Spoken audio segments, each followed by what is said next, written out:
Bom dia a todos. Meu nome é Sueli de Azevedo, eu sou a segunda secretária da Associação Brasileira de EMDR. Estamos aqui muito felizes com a presença de todos vocês. Esse é o nosso segundo encontro regional e nós fazemos no Sudeste, Nordeste, Centro-Oeste, todas as regiões, na verdade, né, do Brasil. E é uma forma de nós levarmos a abordagem do MDR ao conhecimento dos nossos colegas psicólogos, né? Então, temos aqui a Lilian Tostes, que está organizando a Regional Sudeste, né? Muito obrigada, Lilian, pelo seu trabalho. As nossas apresentadoras já estão aqui também, apresentadoras do dia. Essa reunião está sendo gravada. Eu vou fazer uma breve apresentação sobre o MDR. Ok. Então, esse é o nosso segundo encontro regional. Estamos hoje com a região Sudeste. Esse evento ele é promovido pela Associação Brasileira de EMDR. E esse evento busca promover a excelência, a ética e o desenvolvimento contínuo do MDR no Brasil. Então, são todos bem-vindos a esse espaço de troca, de inspiração, de conexão. Estamos aqui em mais esse evento maravilhoso, né? E por que nós estamos aqui hoje? A proposta é valorizar o trabalho dos profissionais da MDR em cada região do Brasil. Então, os nossos profissionais da MDR estão tendo a oportunidade de trazer informações recentes, novidades, informações ricas sobre o MDR e divulgar essa abordagem maravilhosa. Compartilhar experiências clínicas, estudos de casos, as boas práticas, ampliar esse conhecimento e a visibilidade do MDR no Brasil e fortalecer a nossa comunidade, né? E aí estamos mobilizando para o Congresso Nacional, que acontece de 2 em 2 anos, e o nosso próximo congresso será em 2027, em novembro de 2027. Tivemos um recente passado na cidade de Foz do Iguaçu, em 2025, e o próximo será em 2027. O que é o MDR, né? É uma sigla em inglês que quer dizer o reprocessamento e é de sensibilização por meio do movimento ocular. Ele foi criado pela doutora Francine Shapiro em 1989 e é reconhecida pela Organização Mundial de Saúde e pelos conselhos profissionais como eficaz no tratamento de traumas e outros sofrimentos emocionais. Então, nós temos o prazer e a honra de divulgar que essa abordagem é reconhecida pelo Conselho Federal de Psicologia, nosso Conselho Brasileiro de Psicologia. Então, ele é baseado em 8 fases estruturadas, ele trabalha com memórias disfuncionais a partir do modelo do PAI, que é o processo adaptativo de informação. Utiliza a estimulação bilateral, que são movimentos oculares, sons ou toques alternados. Isso facilita o reprocessamento de memórias. Ok. Então, nós fazemos MDR igual no mundo inteiro. Nós temos um protocolo, a Francine Shapiro teve esse cuidado de elaborar um protocolo e nós atendemos com MDR igual no mundo inteiro a partir desse protocolo básico de aplicação da abordagem na sessão com a MDR. Então, nós temos aí todas as regionais mundiais, né? MDR Austrália, África, a Ásia, a Europa, e temos a ALAC, que é Brasil e que engloba toda aí a América, as Américas, né? Ok? Então, nós temos aqui a nossa diretoria, né? O André Monteiro, nosso presidente, a Ana Lúcia Castelo, nossa vice-presidente, eu como segunda secretária, Maria Isabel Caminha, que é a nossa primeira secretária, e a Rafaela Machado, que é a nossa tesoureira. Então, todos são muito bem-vindos a esse evento, um bom evento para todos. Eu vou interromper aqui com a palavra agora, então, a colega Lilian Tostes, que fará a condução desse evento até o final. Lembrando que a Faros Equipamentos de MDR trabalha com a barra de luz, trabalha com estímulo tátil, vai sortear em todos os nossos 5 eventos que nós teremos aí ao longo desse tempo, né? Ele vai sortear. a- Hoje vai ter um sorteio no final para os que estiverem presentes até o final, tá? Todos os eventos teremos esse sorteio e hoje no final teremos também. A gente vai ter o evento do Espírito Santo, Minas e Sul no dia 15 de agosto. Ah, Vamos ter aqui, deixa eu falar bem direitinho para vocês. No sábado, dia 11, hoje é sábado, dia 25 de julho, teremos o Centro-Oeste com a Luciana Oliveira. Dia 1º de agosto, teremos a Regional São Paulo com a Tina Zampieri.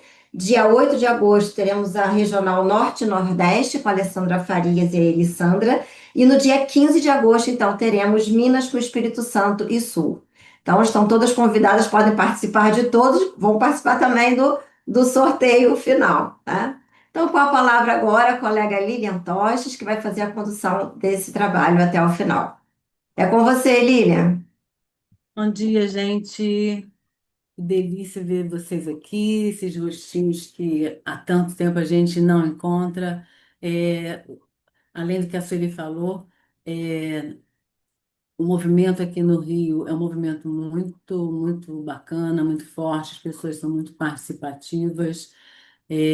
Quando a gente instalou, demandou o desejo de montar esse encontro, prontamente as colegas se disponibilizaram. Então, vai um agradecimento assim, muito bacana a esse grupo de terapeutas de MDR aqui do Rio, né? E esse evento promovido pela associação é fundamental para nós aqui do Rio, enquanto fortalecimento do grupo de terapeutas de MDR, quanto e principalmente para que a gente leve essa abordagem a mais e mais pessoas a conhecerem. E vocês vão ver o porquê que eu falo isso. Em cada apresentação, vocês vão observar a delicadeza, a profundidade dessa abordagem criada pela Francine Shapiro. Agradeço a presença de vocês todos. Nós vamos ter uma manhã de muito estudo, de muito conhecimento. Nós optamos pela seguinte forma: cada colega vai fazer a sua apresentação, e nós vamos deixar 10 minutos finais de cada apresentação para abrir, para vocês perguntarem, tirarem dúvidas, compartilharem algumas coisas, tá? Isso pode ser feito através da mãozinha que você levanta, pode colocarem perguntas no chat e a gente vai estar acompanhando, e a gente acredita que isso vai facilitar, então, a dinâmica da nossa manhã, tá bom? Eu vou pedir às colegas que eu vou chamar e depois cada uma se apresente, tá bom? Nós vamos começar essa nossa manhã com Luciana Valente, que vai então fazer. Nós temos um público aqui muito variado, de pessoas que já conhecem o MDR, mas muito prazer de estar recebendo vocês que vieram aqui para conhecer essa abordagem. Então, não se eximem de perguntar, de tirar dúvidas, porque a gente quer mesmo que vocês possam sair daqui levando e falando sobre a terapia MDR, né? Então, a Luciana vai dar uma introdução, né, da potência dessa abordagem. Luciana Valente, você já está aí?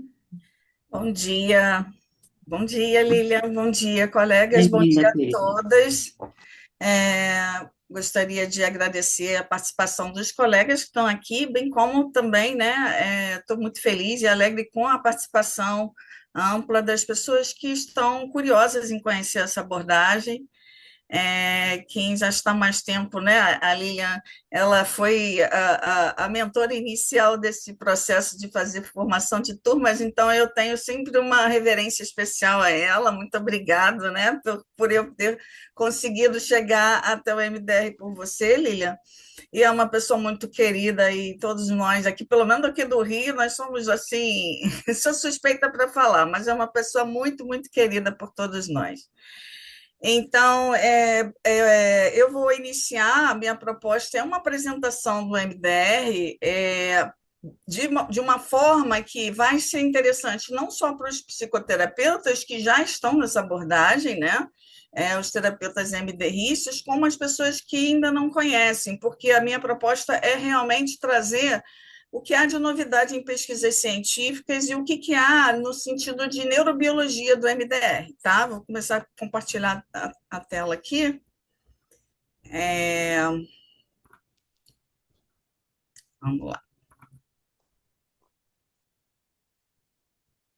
Eu sou neuropsicóloga, né? Então deixa eu tirar esse aqui para poder colocar a tela cheia. Eu não sei se aparece para vocês esse rodapé ou esse aqui do Zoom, acho que não, né? Só aparece para mim, tá? Que me atrapalha um pouco. Tá ok agora. Isso. Então, eu tentei trazer, na verdade, eu botei simpósio, né, encontro, mas eu acredito que isso aqui não deixa de ser um simpósio, né?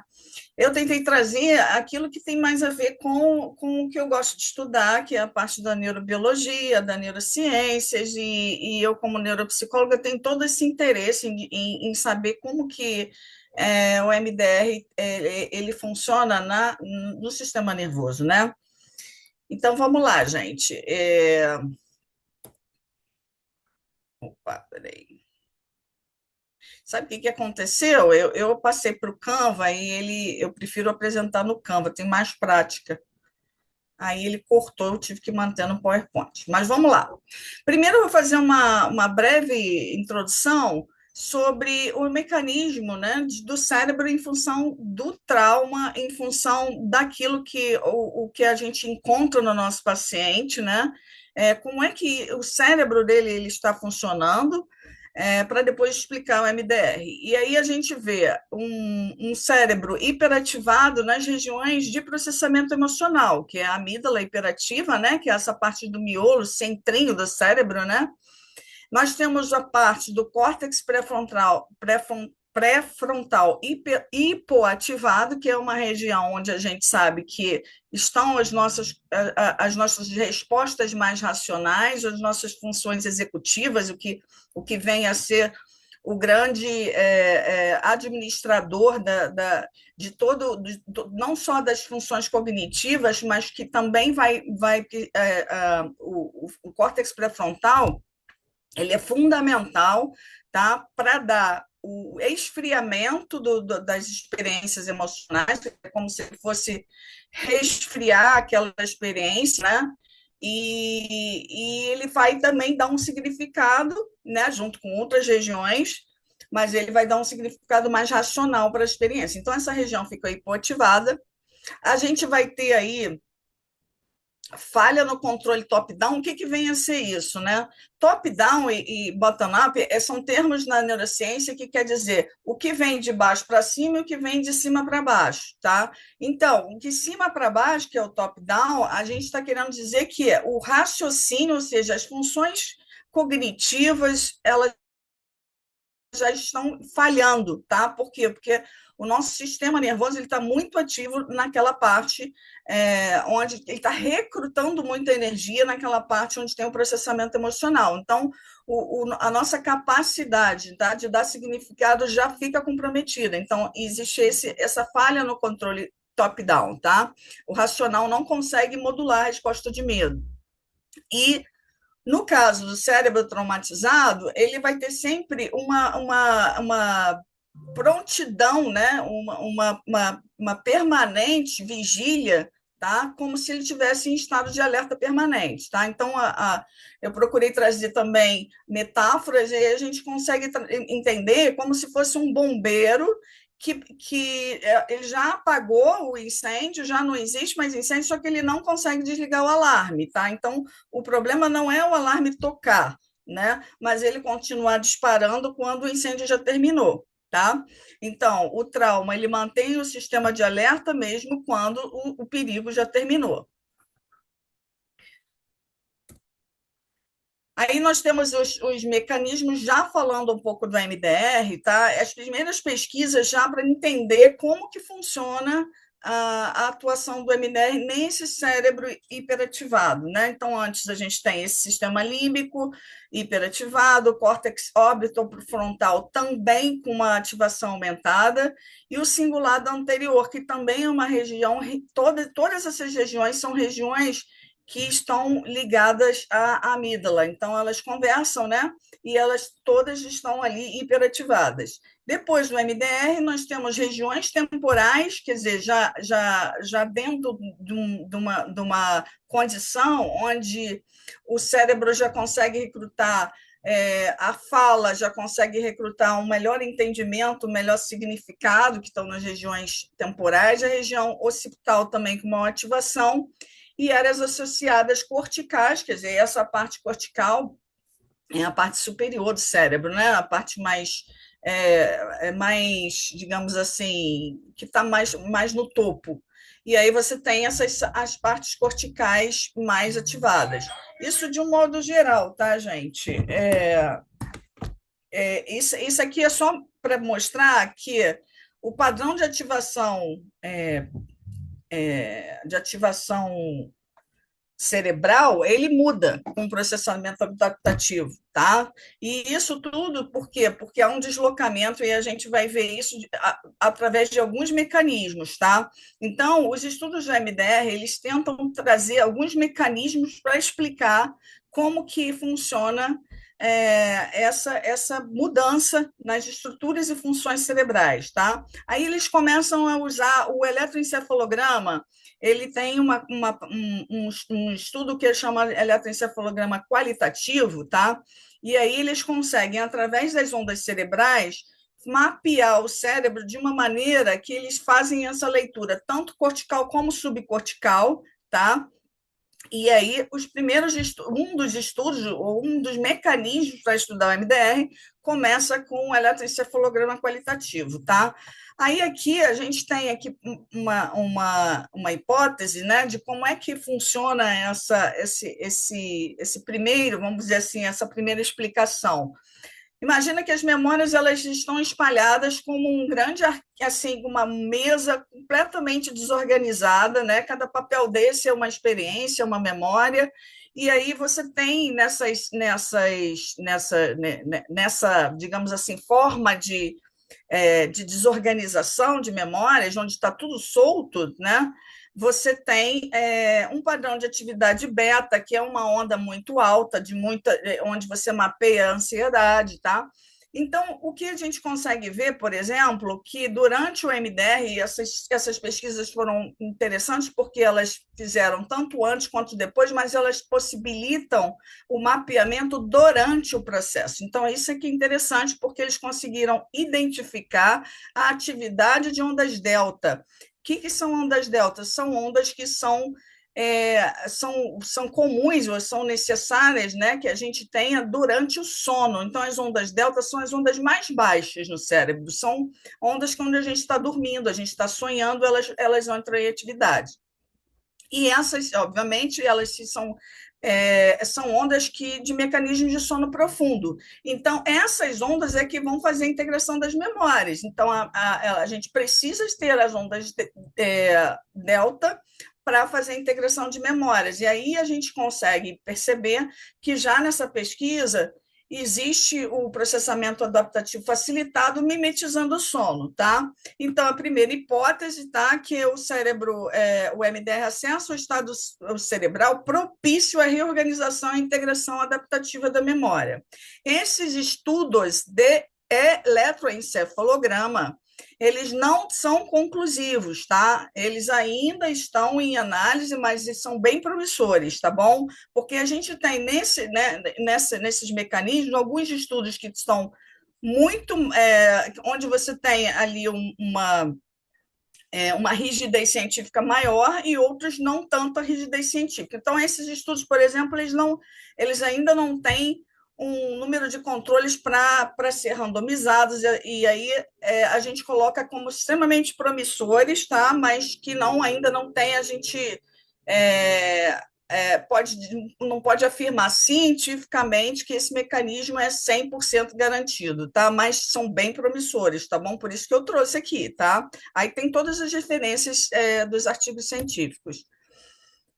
Bom, a segunda hipótese, a gente está falando de mecanismos. Quais seriam esses mecanismos? Primeiro, o eletroencefalograma mapeou as ondas delta. Agora a gente vai falar num segundo mecanismo, que também de estudos científicos, que é a hipótese da memória de trabalho. Então, nós temos aqui, nesse mecanismo, tá, um funil de atenção. Aí, aqui, essa pesquisa, ela já é mais conclusiva, ela já é mais forte, tá? Essa pesquisa a gente pode considerar como a hipótese mais defensável para o MDR, e também por causa das pesquisas e do padrão de rigidez científica que essas pesquisas já comprovaram, tá?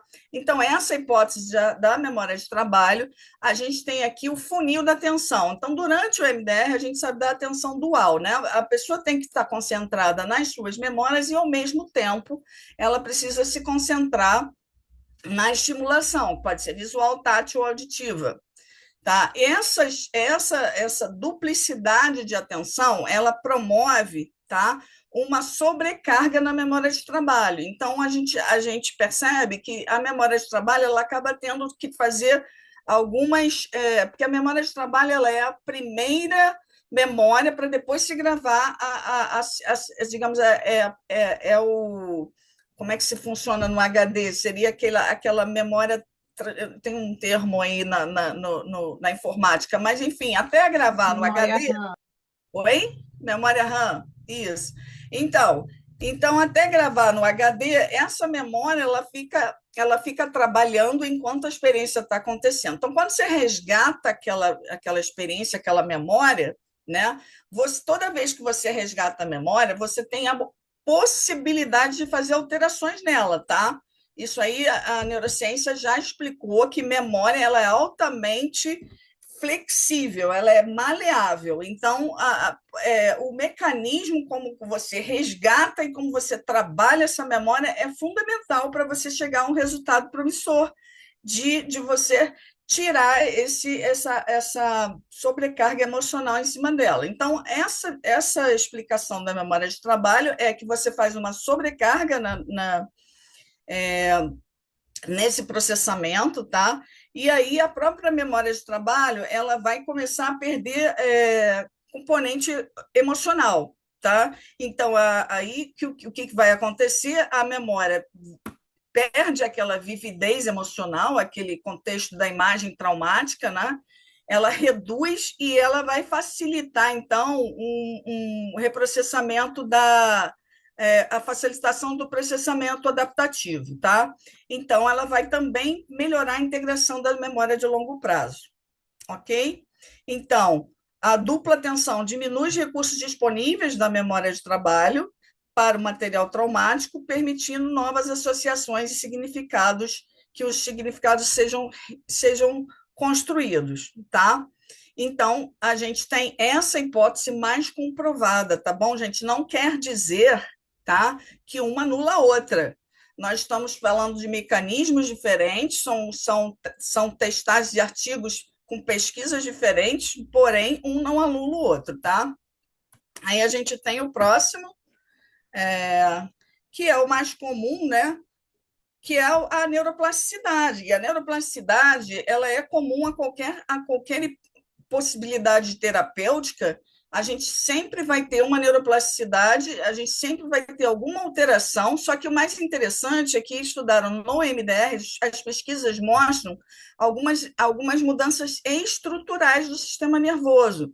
Então, uma delas por exemplo, quando a gente observa um cérebro traumatizado, a gente sabe que tem comprometimento de hipocampo, tá? O hipocampo é o HD também, né, onde a gente está ali fazendo toda a concentração das memórias, e o hipocampo, como grande, digamos assim, grande função dele é o arquivo de memórias, no MDR, antes do MDR, esse hipocampo ele vai perdendo força, tá? Ele vai, inclusive, é interessante porque ele grava bem o trauma, mas ele pode até perder outras memórias. Por quê? Porque, por uma questão de sobrevivência, o cérebro, a gente diz que o cérebro não foi feito para ser feliz, ele foi feito para sobreviver. Então, o que acontece? O cérebro ele sempre vai priorizar aquilo que é importante para a sobrevivência. Então, se ele tiver que apagar memórias cognitivas para dar ênfase a memórias emocionais que ele vê como mecanismo de sobrevivência, ele vai fazer isso. Então, esse hipocampo ele vai começar a perder volume, a ter menor atividade. Não quer dizer que ele está perdendo as memórias traumáticas, pelo contrário, ele está perdendo outras.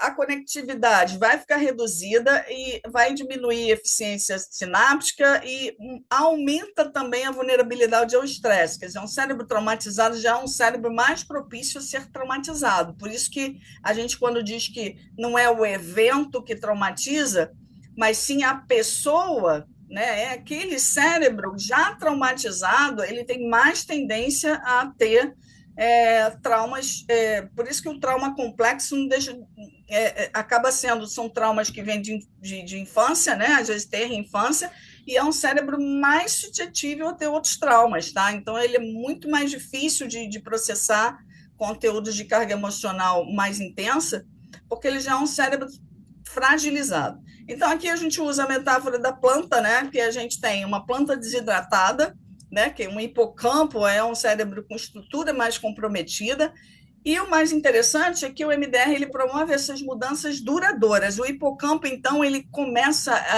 a ter maior volume e maior atividade.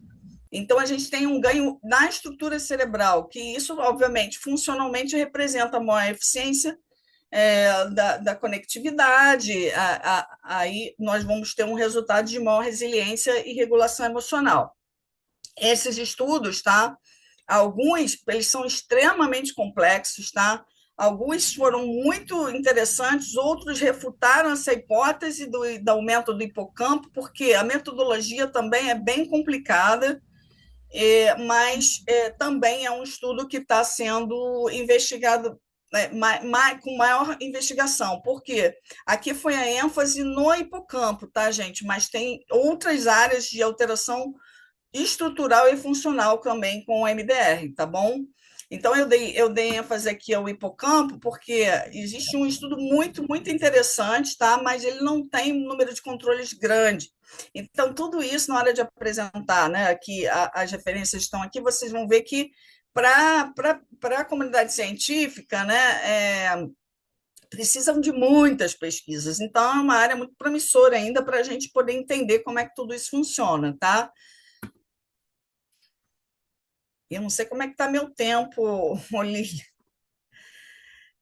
Senão eu pulo alguns slides aqui. Eu estou meio perdida. Está tudo bem aí?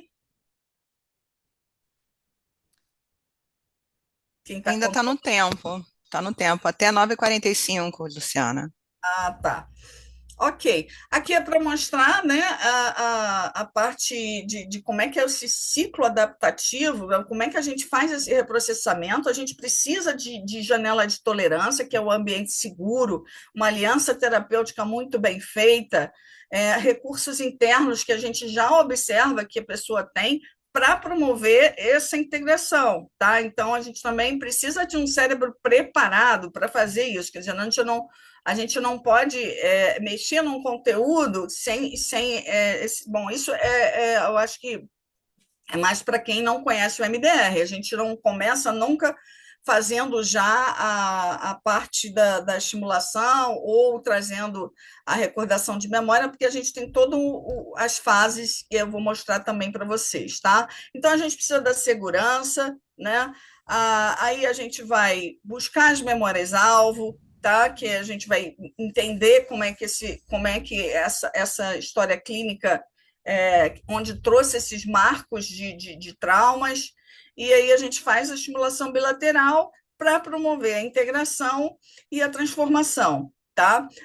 O que a gente quer é a memória integrada e a redução de sintomas e o funcionamento adaptativo, tá bom? Aí vem aqui os estudos, tem a questão do sistema límbico, hipocampo, como é que funciona córtex pré-frontal e redes neurais, que antes estavam todas comprometidas e depois se tornam saudáveis, tá? Aqui a metáfora do rio, né? Onde você tem, antes do MDR, uma fluidez, né? Como se fosse assim, a gente fazendo essa metáfora, é um rio onde você tem tanta pedra, onde você tem tanto obstáculo ele já está meio seco, ele já não tem aquele volume, né? Então é como se você tivesse depois do MDR, tá? Uma fluidez maior, e aí você consegue perceber que o fluxo, né? Porque as memórias elas funcionam, gente, trabalhando em circuitos que elas vão entrar em todas as áreas cerebrais. O mais interessante é dizer que a Francine Shapiro, ao promover, né, as 4 identificações do trauma, que é dentro da crença, né, que aí a gente está falando na parte da memória já cognitiva, né, o que essa memória emocional gerou nas cognições distorcidas. A gente está falando, então, de um sistema da parte pré-frontal do cérebro. Ela vai mapear as emoções, que é exatamente onde está ali a amígdala, onde a gente, às vezes, não consegue dar nome, né, mas isso tudo, só o fato de dar nomes também já facilita o cérebro de processar. Ela vai pegar toda a parte sensorial, então isso é muito importante, porque as experiências elas ficam gravadas no corpo também, né?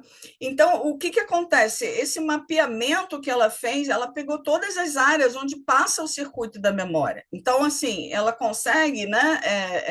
Ela teve esse entendimento neurocientífico para perceber que um circuito de memória, né, onde está ali, aquele circuito onde está aquela memória, ele não fica fixo em nenhuma parte do cérebro de uma maneira como se poderia pensar, né?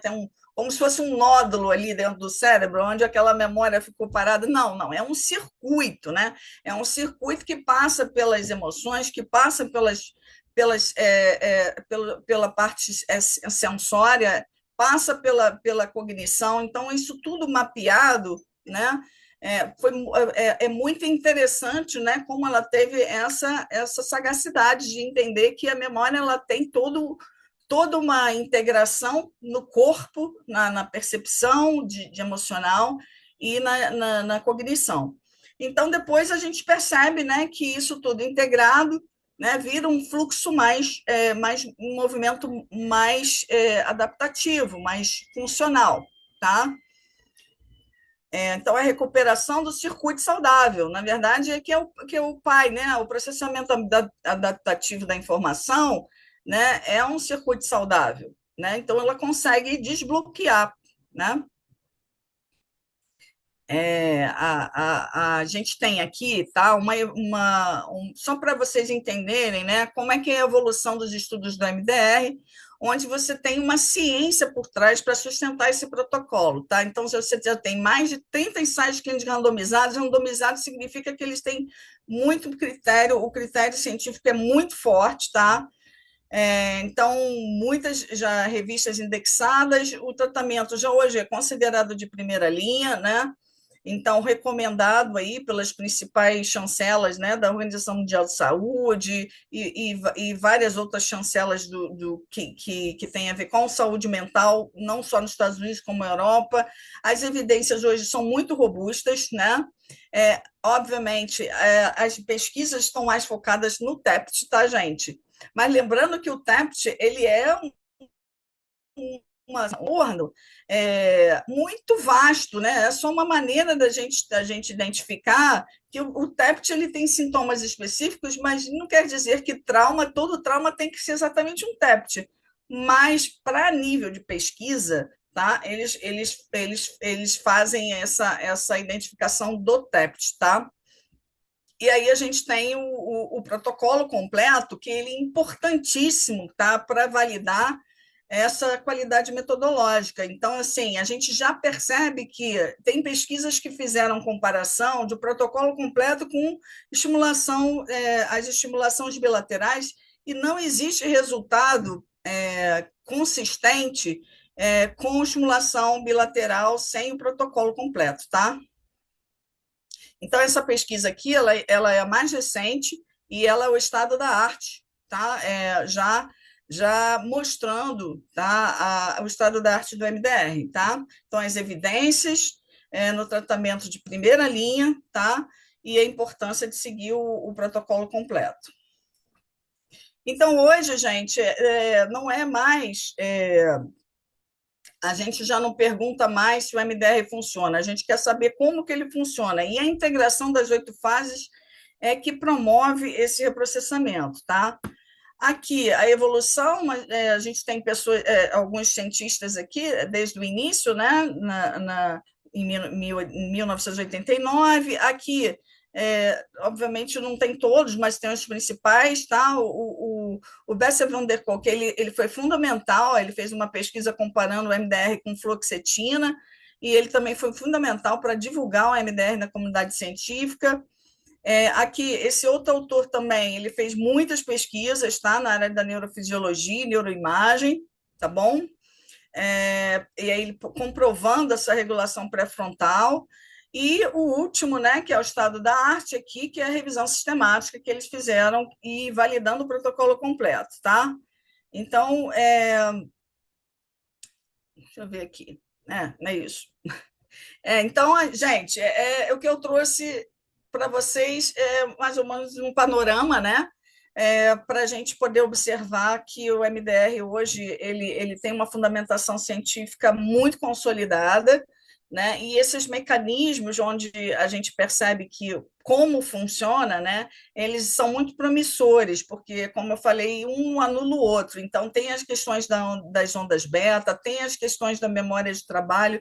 Então, é muito interessante porque são muito específicos do MDR, tá? Não só a questão das ondas delta, como essa sobrecarga de memória de trabalho não existe em outra terapia, tá, gente? Então, a gente aqui pode-se dizer privilegiado de trabalhar com uma ferramenta tão complexa, né? Mas, ao mesmo tempo, que abrange tantas possibilidades de realmente fazer diferença na vida das pessoas, né? Então, o MDR não é uma técnica, ele tem um aporte científico muito forte, tá? E ele exige experiência, que a gente tem, a gente tem, os profissionais que trabalham com MDR sabem o quanto que essa ferramenta é potente, como se fosse a gente pegar um bisturi para fazer uma cirurgia. Então, a gente é como se fosse um cirurgião. Então, a gente não pode sair fazendo MDR de uma maneira irresponsável, e isso é muito perigoso para quem acha que é só mover os olhos, né? Exige muita compaixão, exige muito da nossa própria experiência, tá? E o que a gente quer é transformar essas experiências difíceis em aprendizado, em fortalecimento, e trazer liberdade para as pessoas, né? Para ter uma vida com mais autenticidade e escolhas, porque o trauma ele faz realmente a pessoa perder isso. Então é isso, gente. Eu agradeço aí. Quem quiser meus contatos estão aí, tá bom? Espero ter gostado. Muito obrigada, Lu. Começar essa manhã já com essa profundidade e essa compreensão dos efeitos dessa fase do protocolo, né? Como você falou ali, é um protocolo que nos guia, né? De 8 etapas, e essa apresentação dos efeitos do estímulo bilateral foi incrível. Obrigada, querida. Imagina, eu que agradeço. Para mim é um privilégio poder estar aqui. Ah, Lúcia, pode tirar o compartilhamento?